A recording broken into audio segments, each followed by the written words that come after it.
La RDC fait face à une recrudescence des cas de monkeypox, longtemps considérée comme une maladie limitée à certaines zones forestières. Elle s'impose aujourd'hui comme un véritable défi de santé publique, touchant plusieurs provinces, dont les Haut-Katanga. Cette maladie virale se propage dans un contexte de forte mobilité des populations. Les constats est préoccupant, les rumeurs persistantes et un risque réel de stigmatisation des personnes malades. Qu'est-ce que le monkeypox? Dr Samuel Beya, médecin vétérinaire et coordonnateur provincial d'une structure spécialisée des métiers de la division provinciale pêche, aquaculture et élevage dans les Haut-Katanga, nous répond. Maladie infectieuse, zoonotique.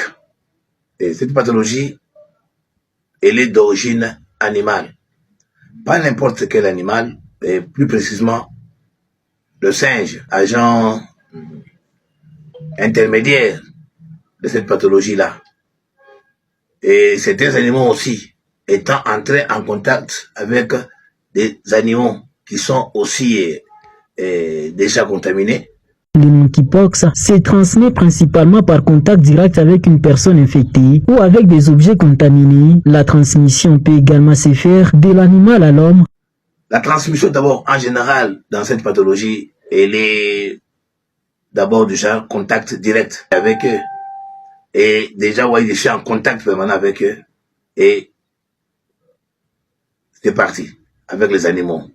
Par le moment aussi, contact entre les individus. Vous restez longtemps ensemble. L'un qui fait la pathologie, qui est contaminé, et l'autre.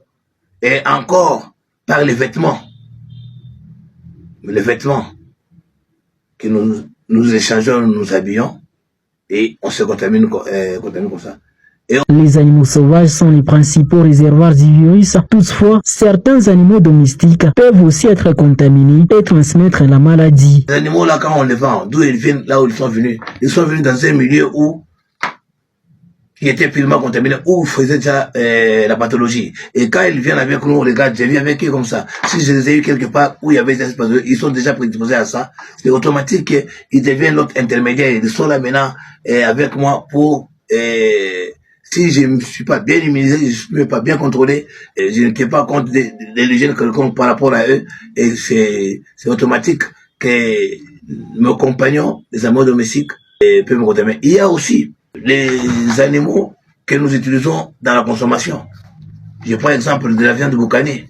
La vaccination contre la variole du singe des mers, l'un des moyens les plus efficaces pour se protéger contre cette maladie, en complément du respect des mesures d'hygiène et des préventions recommandées par les autorités sanitaires. Le vaccin est nécessaire. Le vaccin, il est là pour prévenir. Quand la pathologie vient, on est déjà vacciné, il y a déjà une prévention quelconque. Une fois que vous êtes contaminé, il y a des répondants. Donc, c'est une pathologie virale. Donc, le vaccin, il est la bienvenue. Mais quand vous faites déjà la pathologie, le vaccin n'est pas important. Alors, vous voyez, c'est pour cela que nous devons sensibiliser, nous devons vulgariser, nous devons faire voir aux gens.